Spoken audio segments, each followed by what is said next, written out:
In the summer of 1842, 7 of the wealthiest plantation owners in Alabama's Black Belt region died within 18 months of each other.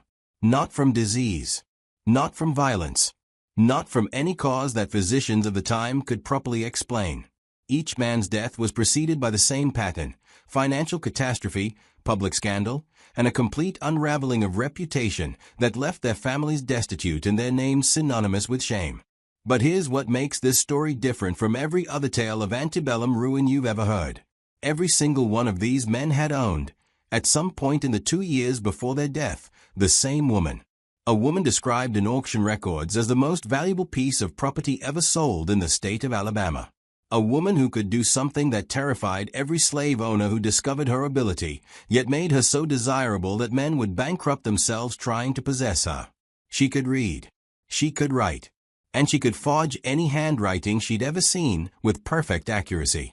In a world where a single forged document could destroy a man's entire empire, where plantation owners conducted illegal slave trades, fraudulent land deals, and secret business partnerships that violated every law on the books, this woman was both the most valuable asset imaginable and the most dangerous threat any of them would ever face. The haunting secret behind her desirability wasn't beauty, though witnesses said she possessed that too. It wasn't exotic allure or mysterious powers. It was something far more terrifying to men who'd built their fortunes on lies, theft, and crimes they thought no one could ever prove. She had access to their correspondence. She read their private letters. She understood their schemes. And she remembered everything. This is the story of how one woman weaponized literacy in a society that made teaching slaves to read a crime punishable by death. This is the story of systematic destruction carried out not with poison or violence, but with ink, paper, and the very words these men had written in their own hand. Before I take you deeper into what became known in whispered conversations as the Alabama document scandal, I need to know you're ready for stories where the darkest truths about American history come to light. Hit that subscribe button right now. This channel digs into the forgotten horrors, the suppressed stories, the historical nightmares that textbooks deliberately ignore. And in the comments, tell me where you're watching from, because what happened in Alabama happened everywhere in the South, just with different names and different methods. The secrets are buried in every state. Now let me take you to Montgomery, Alabama in 1840, and show you how one woman's intelligence became the instrument of reckoning for men who believed themselves untouchable. The Alabama Black Belt in 1840 wasn't named for the soil's color, though the earth was indeed dark and impossibly fertile. It was named for the demographics, a region where enslaved people outnumbered white residents 3-1, sometimes 5-1. This was cotton country, where fortunes were measured in bales and hundreds of acres, where a good harvest could make a man wealthier than northern industrialists, and where the entire economy depended on maintaining absolute control over human beings who outnumbered their oppressors. Dallas County, with Montgomery as its seat, was the epicenter of this wealth. The plantation owners here weren't rough frontier men. They were educated, sophisticated, many trained as lawyers or physicians before inheriting land. They corresponded with congressmen. They attended theaters in New Orleans and Mobile. They sent their sons to universities in Virginia and their daughters to finishing schools in Charleston. And they were absolutely dependent on a system of business dealings that, if ever exposed, would destroy them completely. Because here's what history books don't tell you about wealthy plantation owners. Most of them were operating on credit they couldn't cover, engaging in slave trading that violated import laws, forging documents to claim land they didn't own, and conducting business partnerships that existed only on paper to avoid taxes and legal scrutiny. The entire elegant facade of Southern aristocracy was built on fraud, held together by gentlemen's agreements, sealed letters, and the assumption that enslaved people were illiterate and couldn't possibly understand or expose the schemes happening around them. Into this world of beautiful lies arrived a woman who would become known in auction records simply as the Montgomery Acquisition. She was brought to Dallas County in March of 1840 by a slave trader named Jeremiah Cutler, a man whose business involved procuring specialty property for wealthy clients.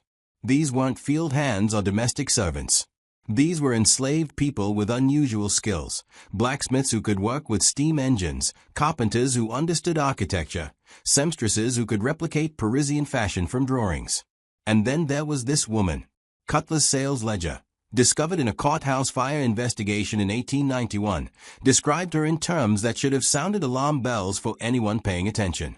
Female, approximately 28 years, medium height, light brown complexion.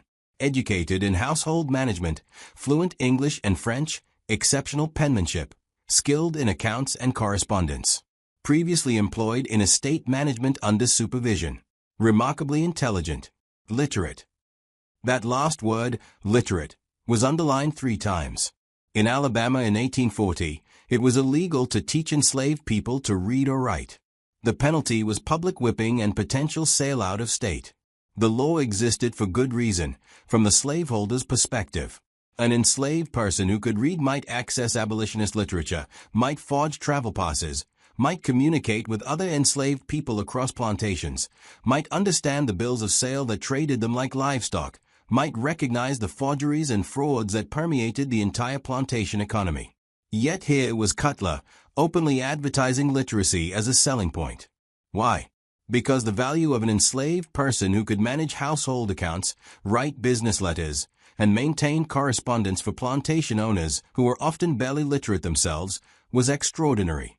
A plantation owner could conduct twice the business with half the effort if he had a secretary who could be trusted because she had no legal standing to testify against him, no ability to leave, no rights whatsoever. Several men immediately expressed interest. But the asking price was shocking. $5,000, roughly 10 times the cost of a prime field hand. Cutler scheduled a private viewing at the Exchange Hotel in Montgomery for 5 potential buyers, men with enough wealth to consider such a purchase and enough business complexity to need his skills.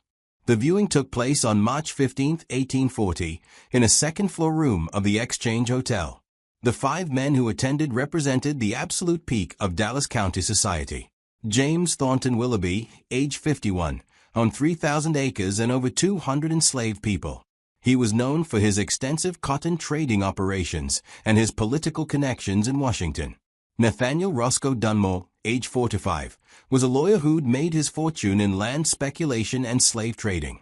He owned the largest auction house in Montgomery. Marcus Hale Pemberton, age 38, was the youngest, having inherited his father's estate just 2 years prior. He was educated at Yale and considered himself more enlightened than his peers, though he owned human beings just the same. Samuel Crawford Breckinridge, age 47, was a physician who'd mostly abandoned medicine for cotton. He was known for keeping meticulous records and for his paranoia about being cheated in business deals. And finally, Thomas Jefferson Caldwell, age 55, a former judge who now managed 3 separate plantation operations and dozens of illegal land transactions that existed only in carefully maintained correspondence. These 5 men entered that hotel room expecting to evaluate property. What they encountered was a woman who evaluated them right back. She was introduced simply as Ruth, though whether that was her true name or another layer of control imposed by Cutler is unknown. She stood near the window, her posture perfect, her dress simple but impeccably maintained. What struck every man in that room, according to later written accounts, wasn't physical beauty, though she was described as handsome. It was the intelligence in her eyes. The way she seemed to assess each man with a gaze that missed nothing. Cutler, understanding theater, asked her to demonstrate her abilities. He handed her a sheet of complex accounting figures, crop yields and market prices and profit calculations. She reviewed it for perhaps 30 seconds, then recited the bottom-line figures from memory and pointed out 2 mathematical errors that Cutler had deliberately included to test her. Then he handed her a letter written by Judge Caldwell, one he brought specifically for this demonstration. The letter was in Caldwell's distinctive handwriting, full of legal terminology and elaborate Victorian phrasing. Cutler asked Ruth to read it aloud. She did so flawlessly, her pronunciation perfect, her comprehension evident in the way she paused at commas and emphasized key phrases. Then Cutler handed her a blank sheet of paper and asked her to copy a paragraph from Caldwell's letter. She sat at the writing desk, took up the pen, and in less than 2 minutes produced a paragraph that looked identical to Caldwell's original handwriting. Not similar. Identical. The slant of the letters, the pressure of the pen, the way Caldwell crossed his T's and looped his G's, all perfectly replicated. The room went completely silent. Every man present understood immediately what they were seeing. This woman could forge any document in any handwriting. She could create bills of sale, land deeds, business contracts, personal letters, anything at all, and no one would be able to prove she hadn't written them. Nathaniel Dunmore, the slave trader, was the first to speak. "How long have you possessed this skill?" he asked Ruth directly, forgetting for a moment that enslaved people weren't supposed to be addressed as equals. She looked at him with those assessing eyes and said in a voice that was measured and clear, "I learned to read when I was 6 years old. I learned to write when I was 8. I learned to forge handwriting when I was 12, after my first owner discovered my literacy and decided to make me useful rather than punish me." "And how many owners have you had?" Marcus Pemberton asked, his Yale education making him curious about her history. 7, Ruth replied. "Each sold me for twice what they paid. Each found me invaluable until they found me dangerous." That should have been the warning. That phrase, invaluable until dangerous, should have sent every man running from that room. But greed and arrogance are powerful forces. Each man was already calculating how such skills could benefit his business, how many problems could be solved by having a forger who had no legal standing to be charged with forgery. The bidding started at Cutler's asking price of $5,000 and escalated quickly. Willoughby offered $6,000. Dunmore countered with $7,000. Breckenridge, the paranoid physician, bid $8,000. The price climbed until finally Judge Thomas Caldwell, the man whose handwriting had just been perfectly replicated, offered $10,000 cash, paid immediately. The other 4 men left that hotel room angry, envious, and determined to eventually acquire Ruth for themselves. Caldwell left believing he'd just made the smartest purchase of his life. Ruth left in chains, wearing that same assessing expression, as if she'd just completed the first move in a game these men didn't even know they were playing. Within 3 weeks of arriving at Judge Caldwell's plantation, Ruth had been installed in a small office adjacent to the main house. She was given her own desk, supplied with quality paper and ink, and assigned to manage Caldwell's extensive correspondence. The judge was managing 3 plantations simultaneously, executing land deals across 4 counties, and conducting slave trading operations that technically violated federal laws against importing enslaved people from Africa. His business required dozens of letters per week, contracts that needed to be copied, documents that needed to be filed, and record that needed to be maintained. Ruth did all of it. She wrote letters in Caldwell's voice so convincingly that recipients believed the judge had written them himself. She maintained account books with perfect accuracy. She organized his files with systematic precision. She made herself absolutely indispensable. And she read everything. Every letter that came to the plantation, every contract Caldwell signed, every private correspondence with his business partners, every illegal transaction, every fraudulent land claim, every secret the judge thought was protected by locked drawers and sealed envelopes. Ruth had access to all of it because Caldwell needed her to manage it. What the judge didn't know, what none of them would know until much later, was that Ruth was making copies. Not physical copies that could be discovered, but perfect copies in her memory. She memorized names, dates, figures, schemes. She understood exactly how Caldwell's empire was built, which documents were legitimate and which were forged, which partnerships were legal and which were criminal, who could be trusted and who was being defrauded. She was building a map of vulnerabilities, and she was very patient. For months after Ruth arrived at the Caldwell plantation, the judge received a letter that changed everything. The letter appeared to be from his business partner in Mobile, a cotton broker named Harrison Chase. The handwriting was Chase's. The signature was Chase's. Even the specific blue ink Chase always used was correct. The letter informed Caldwell that Chase had decided to terminate the partnership immediately and was demanding immediate repayment of $15,000 that Chase claimed Caldwell owed him from a cotton shipment that had never been delivered. Caldwell was confused and furious. He'd sent that cotton shipment. He had the bills of lading. He had Ruth prepare a strongly worded response, denying the claim and threatening legal action. But 2 days later, he received a letter from his factor in New Orleans, also claiming non-delivery of a major cotton shipment and demanding payment. Then another letter from a land speculator in Selma, claiming Caldwell had forged a deed to property they'd jointly purchased. Within a week, Caldwell was facing 5 separate business disputes, all claiming fraud, all demanding immediate payment of substantial sums. He traveled to Mobile to confront Harrison Chase in person, only to discover that Chase had never sent the original letter demanding repayment. Chase was just as confused as Caldwell. Someone had forged the letter. But who? And how did they replicate Chase's handwriting so perfectly? The answer was sitting in a small office at Caldwell's plantation, maintaining his files with quiet efficiency. Judge Thomas Caldwell was a methodical man. When the accusations of fraud began multiplying, he did what any lawyer would do. He demanded to see the original documents. He traveled to each accuser's location, examined the letters they claimed came from him, and felt his blood run cold.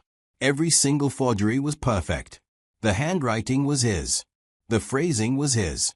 Even the mistakes were his, the way he sometimes spelled receive incorrectly, the way he always abbreviated thousand as thous in his personal correspondence. Someone had studied his writing with extraordinary attention to detail. Someone had access to enough samples to replicate every quirk and habit. Someone was systematically destroying his business relationships by making it appear that he was defrauding his partners. The realization came to him slowly, like cold water seeping through fabric. He returned to his plantation and went directly to Ruth's office. She was seated at the desk, copying a letter he'd dictated that morning. She looked up as he entered, her expression calm and attentive. "How many of my letters have you copied?" Caldwell asked. "All of them, sir. You instructed me to maintain copies of all correspondence for your records." "How many letters from my business partners have you seen?" "All of them, sir. You instructed me to file all incoming correspondence by date and sender." Caldwell stared at her, understanding crystallizing into certainty. "It's you. You've been forging letters." Ruth set down her pen with careful precision. "So, I have been in your employment for 4 months. I have not left this plantation once in that time. I have been under constant supervision. How would I have sent forged letters to Mobile, New Orleans, and Selma?" It was a perfect defense because it was technically true. Ruth had never left the plantation. She had been supervised. But what Caldwell didn't know, what he couldn't have known, was that Ruth had help. Networks of enslaved people existed across the South, networks that slave owners either didn't believe existed or deliberately ignored, because acknowledging them would mean acknowledging that their property was capable of complex organization and communication. Ruth had been passing her forgeries to other enslaved people who traveled between plantations as hired labor, as personal servants accompanying their owners to town, as skilled workers loaned out to neighbors. These networks moved information, helped runaways, and occasionally, when someone like Ruth needed them, they moved revenge. But Caldwell couldn't prove any of this. He had no evidence beyond his suspicion. And more importantly, he couldn't afford to accuse Ruth publicly because doing so would mean admitting that he'd knowingly kept a literate slave, which was illegal, and that this slave had access to all his business dealings, which would immediately make every partner question whether his legitimate documents were actually legitimate. He was trapped. If he sold Ruth, whoever bought her would gain access to everything she knew about his business. If he kept her, she could continue destroying him. If he punished her without proof, she could claim abuse and he'd face questions about why he suspected her of forgery in the first place. So Judge Thomas Caldwell did the only thing his panicked mind could conceive. He decided to kill her and make it look like an accident. He planned it carefully. A riding accident in the woods, perhaps. Or a fall from the second floor of the main house. Something that would look natural, that wouldn't raise questions. He waited for the right opportunity, the right moment when no one would witness what happened. But Ruth was always one step ahead. She'd been reading his private journals, the ones he kept locked in his desk drawer and only wrote in late at night after drinking. She knew he was planning to kill her. She knew exactly when and how he intended to do it. 2 days before Caldwell planned to push Ruth down the main staircase and claim she tripped on her skirts, she simply walked away from the plantation in broad daylight. She didn't run. She didn't hide. She walked down the main road toward Montgomery, dressed in clothes she'd carefully prepared, carrying forged freedom papers that identified her as Ruth Freeman, a free woman of color, employed as a teacher. The papers were perfect because she'd forged them herself using Caldwell's own signature as a magistrate. If anyone stopped her, the documents would pass inspection. And psychologically, She understood something crucial about how slavery worked. A well-dressed black woman walking confidently with proper papers would often be ignored because slave patrols were looking for runaways who looked terrified and desperate, not someone who moved like they had every right to be where they were. She made it to Montgomery. She stayed in a boarding house that catered to free people of color. And she waited. Back at the Caldwell plantation, the judge was frantic. He'd lost his most valuable property and his most dangerous threat simultaneously. He sent out slave patrols, offered rewards, contacted authorities. But he couldn't describe the real reason he wanted Ruth back without incriminating himself. So his public story was simply that a valuable slave had run away and he wanted her returned. What Caldwell didn't anticipate was that the 4 other men from that original viewing, the men who'd bid against him and lost, would see this as an opportunity. Nathaniel Dunmore, the slave trader who owned Montgomery's largest auction house, had the most extensive network for locating runaways. Within 3 days, he tracked Ruth to the boarding house. But instead of returning her to Caldwell, Dunmore made a different calculation. He approached Ruth directly, entering her room at the boarding house after bribing the owner to give him access. Ruth was sitting by the window, reading a book, seemingly unconcerned about being discovered. "You're remarkably calm for a fugitive," Dunmore said. Ruth looked up from her book. "I'm not a fugitive. I'm a free woman with proper documentation." Dunmore held up the freedom papers she'd shown the boarding house owner. "These are forged. I can tell because I've seen thousands of real ones. The signature is perfect, but the paper is wrong. It's too new." Real freedom papers from 1835, which is the date on these, would show 5 years of aging. Ruth closed her book. "Then I suppose you're here to collect the reward from Judge Caldwell." "Actually, I'm here to make you an offer." Dunmore sat in the chair across from her. "Caldwell is finished. The forgeries you created have destroyed his business relationships. His partners don't trust him. His credit is gone. Within 6 months, he'll be bankrupt. You did that. And I want to hire you to do it to my competitors." Ruth studied him with those assessing eyes. "You want to own me, you mean?" "I want to employ you. There's a difference." "Not under the law." "Then we'll change our relationship with the law." Dunmore leaned forward. "I'll purchase you from Caldwell. I'll give you private quarters, freedom to move around Montgomery under supervision, access to my business competitors' information, and in exchange, you'll use your skills to help me dominate the slave trading market in Alabama." Ruth was quiet for a long moment. Then she said, "What you're describing is still slavery. Comfortable slavery, perhaps. Well-compensated slavery. But slavery nonetheless." "Yes," Dunmore admitted. "But it's also survival. Caldwell wants you dead. I want you useful. Choose." Ruth made a show of considering this, though in truth, she'd anticipated this exact conversation. She'd left Caldwell's plantation specifically to create this opportunity. Because destroying one man wasn't enough. She needed access to the entire network. "I'll accept your offer on one condition," she finally said. "I want to see the original documents for every slave you've sold in the past 5 years. I want to understand your business completely." Dunmore smiled, thinking he'd just acquired the most valuable weapon in Alabama. Done. He purchased Ruth from Caldwell for $12,000, a price inflated deliberately to humiliate the judge. Caldwell had no choice but to accept because he desperately needed the money to cover the debts Ruth's forgeries had created. The sale was completed in late August 1840, and Ruth became the legal property of Nathaniel Dunmore. She was installed in a small house behind Dunmore's auction building in downtown Montgomery. She was given her own workspace, access to Dunmore's files, and permission to study his competitors' business practices. Dunmore was a slave trader, but he was also involved in dozens of illegal operations, smuggling enslaved people from Africa in violation of federal law, kidnapping free black people and selling them into slavery, forging bills of sale to claim ownership of people who belonged to other traders. Ruth absorbed all of it. She read every document. She memorized every name. She understood the entire network of corruption that made Dunmore wealthy. And she began creating forgeries again, but this time with a different purpose. She forged letters from Dunmore to federal authorities, letters that appeared to be Dunmore confessing to smuggling operations. She created duplicate bills of sale that showed Dunmore selling the same enslaved people to multiple buyers. She fabricated correspondence between Dunmore and his partners that made it appear they were planning to defraud each other. But she didn't release these documents immediately. Instead, she waited. Because Ruth understood something fundamental about revenge. Timing is everything. Destroy a man too quickly, and people assume bad luck or poor business judgment. Destroy a man slowly, methodically, and people start asking questions that lead to real investigations. While Ruth was working for Dunmore, Judge Thomas Caldwell's situation was deteriorating exactly as she'd predicted. The forgeries she'd created before leaving his plantation continued to haunt him. Business partners sued him.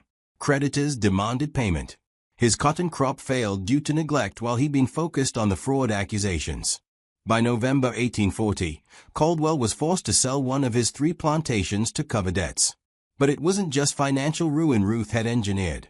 She'd also forged personal letters. Letters that appeared to be from Caldwell to various women in Montgomery, letters that suggested affairs and inappropriate relationships. These letters somehow found their way to Caldwell's wife, to the husbands of the women mentioned, to the gossip networks that controlled Southern social standing. Caldwell's reputation collapsed. His wife left him, taking their children and half his remaining property in a scandalous separation. His social circle abandoned him. His political connections severed ties. By January 1841, the man who'd paid $10,000 for Ruth and thought he'd bought the key to business success was instead a social pariah facing bankruptcy and isolation. On February 3, 1841, Judge Thomas Jefferson Caldwell was found dead in his study. The official cause was suicide by pistol. He'd left a note, written in his own hand, confessing to fraud, corruption, and moral failings. He begged forgiveness from those he'd wronged and asked that his remaining property be sold to satisfy his debts. The note was authentic. It was truly his handwriting, truly his signature. But what investigators didn't know was that Ruth had spent months studying not just how Caldwell wrote, but how he thought. She understood his pride, his shame, his desperate need for redemption. When she'd forged that suicide note months before his actual death, she'd crafted it to sound exactly like what a ruined man would write when he'd lost everything. Whether Caldwell actually killed himself or whether Ruth had arranged something else through the network she'd built, no one knows. But the result was the same. The first man who'd owned her was dead, his empire destroyed, his name ruined. And Ruth was just getting started. While Dunmore believed Ruth was working to destroy his competitors, she was actually destroying him too, just more slowly. The forgeries she created implicated him in crimes that would eventually draw federal attention. The duplicated bills of sale would eventually surface and prove he'd committed fraud. The networks of enslaved people she'd quietly connected with during her time in Montgomery were preparing to testify when the moment was right. The other 3 men from that original viewing, James Willoughby, Marcus Pemberton, and Samuel Breckinridge, were watching all of this unfold. They saw Caldwell's ruin. They saw Dunmore's confidence in Ruth's abilities. And instead of recognizing the pattern, instead of understanding that Ruth was the common factor in both men's trajectories, they each became more determined to acquire her for themselves. Because powerful men always believe they are different. They always believe they are smarter than the last fool who failed. They always believe they can control what others couldn't. Ruth was counting on exactly that arrogance. In March of 1841, exactly 1 year after that first viewing at the Exchange Hotel, Nathaniel Dunmore's auction house was raided by federal marshals. The charges were extensive: smuggling enslaved people in violation of the 1808 Act prohibiting importation of slaves, kidnapping free black citizens and selling them into bondage, forging ownership documents, and operating an illegal interstate slave trading operation that violated multiple state and federal laws. The evidence was overwhelming. Letters in Dunmore's own handwriting confessing to these crimes. Duplicate bills of sale proving he'd sold the same people multiple times. Shipping manifests showing imports from Cuba and the Caribbean that he'd sworn under oath had never occurred. Testimony from ship captains, warehouse workers, and even other slave traders who claimed Dunmore had defrauded them. Dunmore protested his innocence. He claimed the letters were forgeries. But when handwriting experts examined them, they confirmed the writing was definitely his. The paper, the ink, the signature, all authentic. Dunmore couldn't explain how someone could have forged documents that experts agreed were genuine. He was arrested, and his entire operation was seized by federal authorities. His assets were frozen pending trial. His auction house was closed. And in the chaos of the federal raid, Ruth simply walked away again. Different clothes this time, different forged papers, different identity. She disappeared into Montgomery's free black community, like smoke dissolving into fog. Dunmore would eventually be convicted and sentenced to 20 years in federal prison. He would die there in 1847, still insisting that someone had forged letters he'd actually written himself, never understanding that Ruth's skill went beyond simple replication.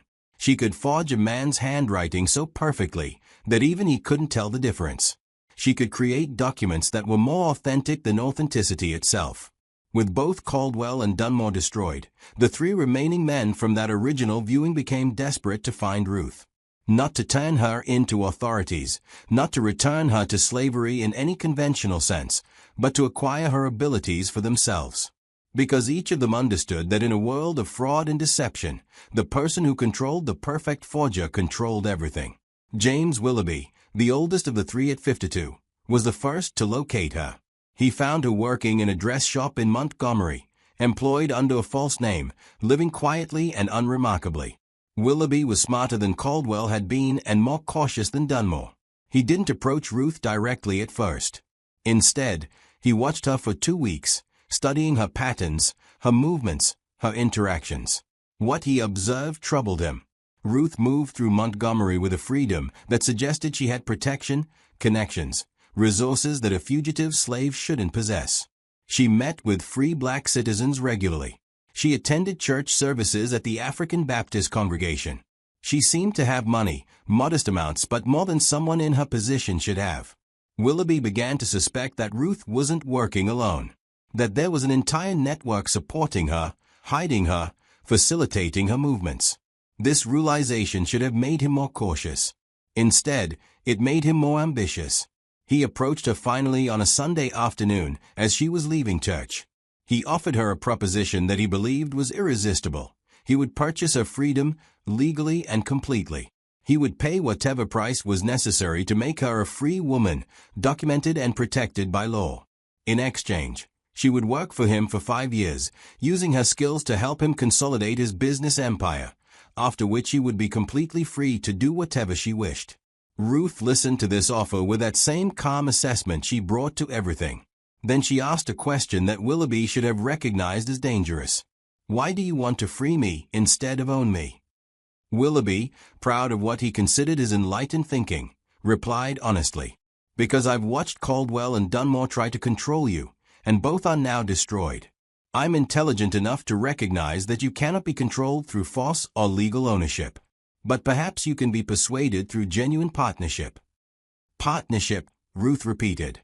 Between a white plantation owner and a black woman in Alabama in 1841. You understand how impossible that sounds. "I understand it's unprecedented," Willoughby said. "But so are you." Ruth appeared to consider this carefully. In truth, she'd been expecting this exact approach. Men like Willoughby always believed they were different, more enlightened, more rational than their peers. They failed to understand that offering slightly better terms of exploitation was still exploitation. "I'll agree to your proposition on one condition," Ruth said. "Before you purchase my freedom, I want to see the documents that prove you have the legal right to make such a purchase. I want to verify that whoever holds my current papers of ownership will accept your offer." This was a reasonable request. Willoughby agreed immediately. What he didn't realize was that by showing Ruth his legal documentation, his bills of sale for his own enslaved people, his land deeds, his business contracts, he was giving her access to everything she needed to destroy him. The transaction was complex because Ruth's legal status was complicated. She'd been owned by Caldwell, then sold to Dunmore, but Dunmore's conviction meant his property was seized by federal authorities. Technically, Ruth was now government property pending the settlement of Dunmore's estate. Willoughby had to petition federal courts, navigate bureaucracy, and eventually paid $8,000 not to purchase Ruth's freedom, but to purchase her from the government with the intention of freeing her afterward. The process took 3 months. During that time, Ruth was held in a federally supervised boarding house in Montgomery while the paperwork was processed. Willoughby visited her regularly, discussing his business plans, sharing his vision for how they would work together. He showed her his accounts, his correspondence, his complicated financial arrangements. He thought he was building trust. He was actually signing his own death warrant. On June 15, 1841, the transaction was finalized. Ruth was legally purchased by James Willoughby, and the next day, he filed papers to manumit her, to grant her legal freedom. It was documented, witnessed, and recorded in Dallas County records. Ruth Freeman became a legally free woman. Willoughby celebrated this as a triumph of progressive thinking. Ruth accepted her freedom papers with appropriate gratitude and began her 5-year contract to work for Willoughby, managing his correspondence and business documentation. She lasted exactly 3 weeks before Willoughby's world began collapsing. The first indication of trouble came when Willoughby's cotton factor in Mobile sent an angry letter demanding to know why Willoughby had sold his entire cotton crop to a competing factor at a lower price. Willoughby had done no such thing. But when he investigated, he found a contract bearing his signature, authorizing exactly such a sale. Then his bank in Montgomery informed him that he'd withdrawn $15,000 in cash the previous week. Willoughby had made no such withdrawal. But the bank had a withdrawal slip with his signature, and the clerk distinctly remembered him coming in personally to collect the funds. Except it hadn't been him. It had been someone who looked enough like him, dressed in his typical style, presenting documents with his signature, speaking with enough authority that the clerk never questioned it. Willoughby rushed to Ruth's residence, the small house he'd rented for her as part of their arrangement. She was seated at a writing desk, working on correspondence. She looked up as he burst through the door. "Where is the money?" Willoughby demanded. "What money, Mr. Willoughby?" "The $15,000 withdrawn from my account. The cotton sale I never authorized. The contracts I never signed." Ruth set down her pen with that careful precision she always showed. "Mr. Willoughby, I've been working diligently on your correspondence, exactly as our contract specifies. I have no knowledge of any unauthorized transactions. You forged my signature. You created those documents. Sir, I am now a free woman. If I had committed forgery, that would be a crime for which I could be arrested and tried in court. You would have to present evidence to a judge, testify under oath, and prove that I created false documents. Are you prepared to do that?" Willoughby stared at her, understanding the trap. If he accused Ruth of forgery, he would have to explain how a woman he'd just freed had access to his business documents, his signature samples, his personal correspondence. He would have to admit that he'd been working with her in a capacity that violated numerous social conventions. He would have to reveal the nature of their arrangement to public scrutiny. Moreover, Ruth was now legally free. She had rights. She could testify in court. And she knew everything about Willoughby's business, every illegal deal, every fraudulent transaction, every secret that kept his empire running. "You planned this from the beginning," Willoughby said quietly. "The freedom was never what you wanted. You wanted the legal standing to destroy me without being destroyed yourself." Ruth smiled, the first genuine smile Willoughby had ever seen from her. "Mr. Willoughby, you freed me because you thought it would make me loyal. You showed me your business dealings because you thought I was your partner. You gave me access to everything because you believed you were different from Caldwell and Dunmore. You were wrong. What do you want? The money back? The contracts destroyed? I can fix this." "You can't fix this," Ruth said calmly. "The money is gone, distributed to causes you would never support. The cotton has been sold. The contracts are filed. And there are more forgeries coming. More transactions that will appear to be yours but aren't, more evidence of fraud that will build until your entire business collapses under the weight of investigations you cannot answer." "Why?" Willoughby's voice was desperate now. "What did I do to you? I freed you." Ruth stood, and for the first time, she let him see the rage beneath her calm exterior. "You freed me because you thought it would benefit you. You negotiated a 5-year contract where I would still serve your interests. You called it partnership while still believing you were superior. You want to know what you did to me personally? Nothing. You personally have done nothing to me. But you built your fortune on the institution that allowed my mother to be raped by her owner when she was 14 years old. You prospered from a system that took me from my mother when I was 6 and sold me to a man who used me as a toy until I was old enough to be more valuable as a secretary. You participated in an economy that treats human beings as property and then congratulates itself when occasionally someone like you decides to be marginally less monstrous than your peers. She walked to her desk and picked up a folder of documents. These are copies of every illegal transaction you've ever conducted. Every slave you've purchased who was actually a free person kidnapped and sold. Every land deal based on forged deeds. Every partnership built on fraud. I'm going to ensure these reach the appropriate authorities. Not all at once. Slowly. Over months. So you can watch your empire crumble the way you've watched enslaved families be torn apart and felt nothing. Willoughby left that house knowing he was destroyed. He tried to salvage his business, but the forgeries kept appearing. Bank withdrawals he never made. Contracts he never signed. Letters to business partners that damaged relationships beyond repair. His creditors turned on him. His slaves began running away with mysterious regularity, always on nights when Willoughby's own forged travel passes gave them permission to be on the roads. By October 1841, James Willoughby was bankrupt. His plantations were seized by creditors. His enslaved people were sold at auction to satisfy debts. His social standing evaporated. On November 2nd, he was found dead in a Montgomery hotel room, a bottle of laudanum empty beside him. The suicide note was in his own handwriting, expressing remorse for financial crimes and personal failures. Whether he actually wrote that note or whether Ruth forged it after his death, no one knows for certain. 3 men dead. 2 remaining. And both of them were about to learn that some debts transcend individual guilt and become collective responsibility. Marcus Pemberton and Samuel Breckinridge had watched the destruction of Caldwell, Dunmore, and now Willoughby with growing horror. They understood finally that Ruth wasn't just a skilled forger. She was conducting a systematic campaign of revenge. But revenge for what? None of them could remember ever owning her before that auction. None of them could recall committing any specific crime against her personally. They didn't understand yet that Ruth's revenge wasn't personal. It was systemic. Pemberton, the Yale-educated plantation owner who considered himself enlightened, hired investigators to trace Ruth's history. What they discovered was a woman who'd been born into slavery in Virginia in 1812, sold 7 times by the age of 28, educated by owners who valued her intelligence only as a tool for their benefit, and shaped by a system that had given her absolutely nothing except the skills to destroy it from within. But the investigators also found something else. They found records showing that in 1835, a woman matching Ruth's description had been purchased by a planter in South Carolina who specialized in training enslaved people with valuable skills to sell at premium prices.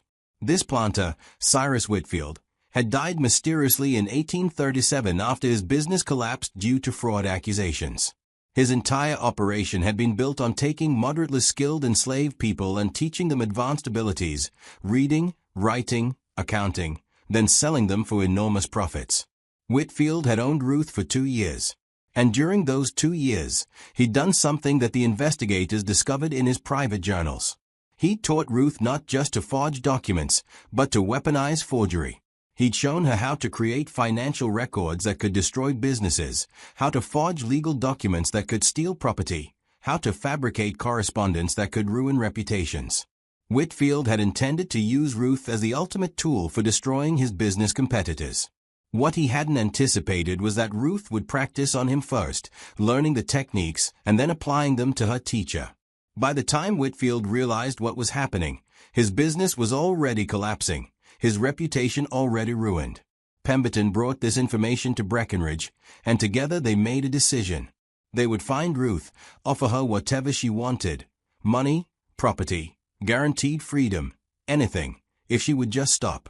They would negotiate an end to this campaign before both of them ended up like the others. They found her easily. Ruth had stopped hiding. She was living openly in Montgomery now, a free black woman with legal documentation, working as a teacher for the children of free black families. She had money, not from theft but from investments she'd somehow made using funds she'd carefully extracted from the men she'd destroyed. She had respect in her community. She had protection from networks that spanned multiple states. When Pemberton and Breckinridge came to her home to negotiate, she invited them in, served them tea, and listened politely to their offer. Then she said something that neither man would ever forget. "Gentlemen, you're offering me things I already have. Freedom, security, money. You can't negotiate with me because you have nothing I want. What I want, you cannot give me. I want my mother back, alive and whole. I want the 6 years of my childhood that was stolen. I want the innocence I lost when my first owner decided I was old enough to use. I want the families I've seen torn apart to be reunited. I want every person you own to be free. And since you cannot give me any of that, we have nothing to discuss." "Then what will stop you?" Breckinridge asked, his physician's mind trying to diagnose a solution to an impossible problem. Ruth smiled. "Nothing will stop me. That's what you've never understood. This isn't a negotiation. This is a reckoning. And it will continue until every man who participated in that auction, every man who thought he could own my abilities, is destroyed." Pemberton and Breckinridge left her home knowing they were doomed. Marcus Pemberton made his move first. Unlike the others, he didn't try to own Ruth or negotiate with her or destroy her. Instead, he tried to expose her. He went to Montgomery authorities with evidence of her forgeries, testimony about her campaign against the other men, documentation of her methods. He demanded she be arrested and tried for fraud, for forgery, for the destruction of multiple businesses. The authorities listened politely. They reviewed his evidence. Then they explained the problem. Ruth was a free woman with legal documentation. The forgeries Pemberton was describing had been used against white men. Yes, but proving she created them would require those white men to testify that they'd been outsmarted by a black woman, that they'd been foolish enough to give her access to their private documents, that they'd been destroyed by someone they'd considered inferior. Moreover, Ruth's freedom papers had been filed by James Willoughby himself. Attacking her credibility meant attacking Willoughby's judgment, Caldwell's business practices, and Dunmore's entire operation. It meant admitting that the most powerful men in Dallas County had been systematically deceived and destroyed by a woman they'd all tried to exploit. The authorities suggested that perhaps Pemberton should simply distance himself from this entire affair and consider it a lesson learned. Pemberton left that meeting understanding a terrible truth. The system that had protected him and men like him for decades was now protecting Ruth, because acknowledging her abilities meant acknowledging that the system itself was vulnerable. The white power structure of Alabama couldn't admit that an enslaved woman had dismantled their world, so they simply pretended she hadn't. Desperate, Pemberton tried a different approach. He began liquidating his assets, selling his plantation, freeing his slaves, converting everything to cash that he could move north. He would leave Alabama entirely, start over somewhere Ruth couldn't reach him. But Ruth had anticipated this too. Before Pemberton could complete his liquidation, forged documents appeared showing that many of his enslaved people were actually free black citizens who'd been illegally kidnapped and sold into bondage. These documents were brought to federal authorities by abolitionists who somehow had perfect copies of kidnapping records, shipping manifests, and testimony from witnesses. Federal marshals arrived at Pemberton's plantation in December 1841 to investigate human trafficking charges. What they found was a man on the edge of complete mental collapse. Pemberton had barricaded himself in his study. Surrounded by business documents he was frantically burning, trying to destroy evidence before it could be used against him. The marshals arrested him. During the search of his property, they found more evidence, correspondence with slave traders involved in illegal operations, records of purchases that violated federal law, documentation of his partnership with Nathaniel Dunmore's smuggling network. Pemberton was charged with multiple federal crimes. His trial became a public spectacle. Newspapers covered it extensively. Abolitionists in the North used it as evidence of slavery's inherent corruption. During the trial, Pemberton's lawyers tried to argue that he'd been framed, that documents had been forged, that a criminal conspiracy was working to destroy him. The prosecution asked a simple question: if these documents are forged, who forged them? And why would anyone target Marcus Pemberton specifically? Pemberton's lawyers couldn't answer without mentioning Ruth, and mentioning Ruth meant admitting the entire chain of events that had destroyed 4 other men. It meant exposing Alabama's most powerful planters as fools and criminals. Pemberton was convicted on 3 counts of human trafficking and 2 counts of operating illegal slave trading operations. He was sentenced to 15 years in federal prison. His property was seized. His family was disgraced. His Yale education and his pretensions to enlightenment meant nothing in the end. He served only 2 years of his sentence. In March 1844, Marcus Pemberton was found dead in his cell at the federal prison in Mobile. The official cause was heart failure. No one investigated too carefully. Another ruined man, another convenient death, another closed chapter. 4 men destroyed completely. 1 man remaining. And Samuel Breckinridge, the paranoid physician who'd always kept meticulous records and trusted no one, was about to discover that perfect documentation of your crimes is worse than having no documentation at all. Breckinridge had watched the others fall with increasing terror. He understood patterns. He understood systematic destruction. And he understood that he was next.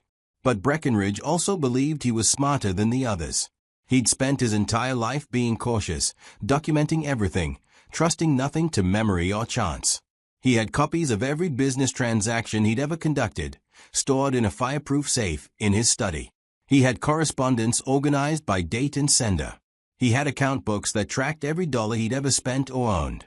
He believed this documentation would protect him, that if Ruth tried to forge anything, he could produce the originals and prove the forgeries false. What Breckinridge didn't understand was that Ruth didn't need to forge new documents. She just needed to redistribute his existing ones. In February 1842, copies of Breckinridge's meticulously maintained records began appearing in unexpected places. His documentation of slave purchases reached abolitionist newspapers in Boston and New York. His records of medical experiments he'd conducted on enslaved people without consent or anesthesia was sent to medical societies that immediately revoked his credentials.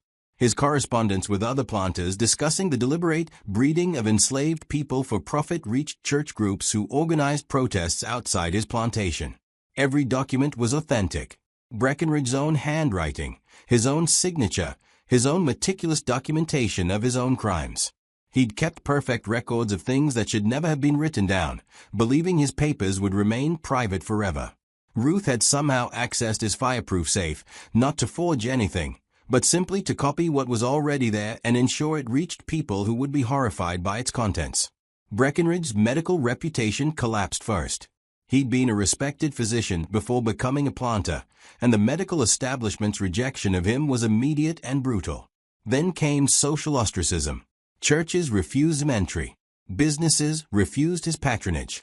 Even other slave owners, men who committed the same crimes Breckinridge had documented, shunned him because his exposure threatened them all. Federal investigators arrived to examine his human experimentation records. State authorities questioned him about breeding programs that violated even the loose ethics of the time. Abolitionist lawyers filed lawsuits on behalf of people Breckinridge had experimented on, people he'd documented with clinical precision, as if they were laboratory animals rather than human beings. Breckinridge tried to destroy his records, but copies existed now in multiple locations.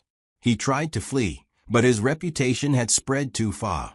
He tried to fight the charges legally, but every defense required him to admit that yes, those were his records. Yes, he'd done those things. Yes, he'd documented crimes that he'd believed would never be exposed.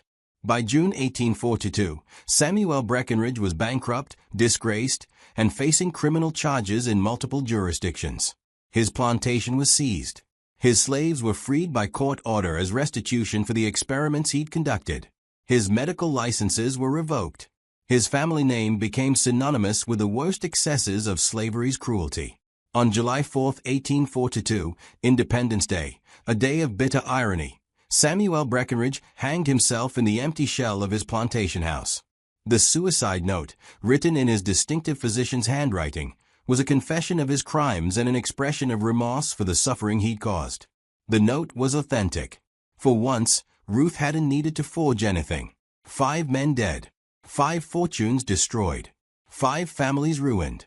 And Ruth Freeman, the most desired slave woman in Alabama, walked free through Montgomery streets, teaching children to read and write, the very skills that had been illegal for her to possess just years before. But the story doesn't end with revenge completed. It ends with what came after, with the ripples that spread from Ruth's actions across Alabama and beyond. The destruction of these 5 men had consequences no one anticipated. Their bankruptcies triggered a financial crisis among Alabama planters. When their estates were liquidated, cotton prices dropped. When their slave trading operations collapsed, the market destabilized. The exposure of their crimes made Northern abolitionists more aggressive and Southern planters more defensive. More importantly, Ruth's success inspired others. Across the South, enslaved people who possessed literacy, who understood their owners' businesses, who had access to documents and correspondence, began to recognize that they held power. Networks that Ruth had helped build continued operating. Forgeries began appearing that freed enslaved people, that transferred property, that exposed crimes. The white power structure of the South responded with increasing paranoia and violence. Laws against teaching enslaved people to read became more strictly enforced. Punishments became more severe. The system tightened its grip, knowing it was vulnerable, knowing that knowledge itself was a weapon that could destroy it from within. Ruth continued teaching in Montgomery until 1845. Then she disappeared from the historical record. There are reports of a woman matching her description in Philadelphia, working with the Underground Railroad. Other accounts place her in Canada, helping escaped slaves establish new lives. Some stories claim she went to Liberia, others to Haiti, returning to the island where her mother might have been born. The truth is, Ruth Freeman became a ghost, deliberately erasing herself from history the way she'd erased the fortunes of 5 men. She understood that her greatest protection was invisibility, that becoming a legend was safer than remaining a documented person. But her impact remained visible for years. In courthouse fires across Alabama in the 1840s and 1850s, fires that were attributed to accident but may have been deliberate, thousands of documents were destroyed. Bills of sale, property records, evidence of ownership. When these records burned, enslaved people claimed freedom, arguing that without documentation of ownership, they must be free. Some succeeded. The 5 men Ruth destroyed were never connected officially to each other in historical records. Their deaths were attributed to suicide, illness, imprisonment, and natural causes. The pattern was never acknowledged because acknowledging it would require admitting what had happened, and the South couldn't afford that admission. But in the slave quarters of plantations across Alabama, people knew. They told stories of the woman who'd learned to read and write and used those skills to destroy her oppressors. They passed down her methods, her patience, her understanding that revenge could be systematic and methodical rather than violent and immediate. The Alabama document scandal, as it became known in whispered conversations, was deliberately suppressed from official histories. The documents Ruth forged or redistributed were destroyed when possible. The testimonies were sealed. The evidence was burned. By the time the Civil War ended slavery entirely, the story of Ruth Freeman had become myth, half-remembered and embellished. But here's what we know for certain from the fragments that survived. Between March 1840 and July 1842, 5 wealthy Alabama plantation owners died or were imprisoned under circumstances involving forged or exposed documents. Each man had attended the same auction viewing in March 1840. Each had attempted to acquire or use the abilities of a woman identified in records as Ruth. Each man's destruction followed a pattern of financial ruin, social disgrace, and legal consequences that seemed almost choreographed in their precision. And after July 1842, no more such destructions occurred in Alabama, suggesting that whoever had been orchestrating them had either completed their work or moved on to other pursuits. In 1891, during a courthouse fire in Montgomery, a clerk saved a partial ledger that had been filed incorrectly and forgotten for decades. The ledger contained auction records from the 1840s. One entry, dated March 15, 1840, documented the sale of one Negro female, named Ruth, age 28, literate, skilled in correspondence and documentation, to Judge Thomas Jefferson Caldwell for $10,000. In the margin of this entry, someone had written in faded ink a single sentence: "The price of literacy is higher than you know." Whether Ruth herself wrote that annotation, or whether it was added by someone who understood what had happened, we'll never know. But it stands as a testament to a truth that slave owners feared and abolitionists recognized: education is power.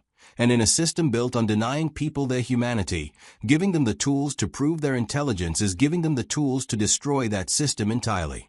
Ruth Freeman understood that she couldn't defeat slavery itself. The system was too large, too entrenched, too protected by law and custom and violence. But she could defeat individual men who embodied that system. She could destroy specific fortunes built on her oppression. She could make examples of those who thought they could exploit her intelligence without consequence. And in doing so, she proved something that terrified every slave owner in the South, that the people they'd enslaved were not inferior, not incapable, not helpless. They were patient. They were intelligent. They were watching and learning and waiting for their moment. The 5 men who died because they tried to own Ruth's abilities never understood this truth until it was too late. They saw her literacy as a tool they could use. They never recognized that literacy was a weapon she would use against them. If you're watching this on The Sealed Room, you're here because you understand that the darkest chapters of history aren't about ghosts and curses. They are about systematic injustice and the ways people found to resist it. Ruth Freeman wasn't supernatural. She was simply a woman who refused to accept that her intelligence belonged to anyone but herself, and who understood that the best revenge against an evil system is exposing it, dismantling it, and making those who benefit from it pay the price they've always deserved. So what do you think? Was Ruth Freeman a hero or murderer? Was what she did justice or revenge? And how many other stories like this exist, buried in courthouse fires and sealed records and deliberately erased histories? Leave your thoughts in the comments.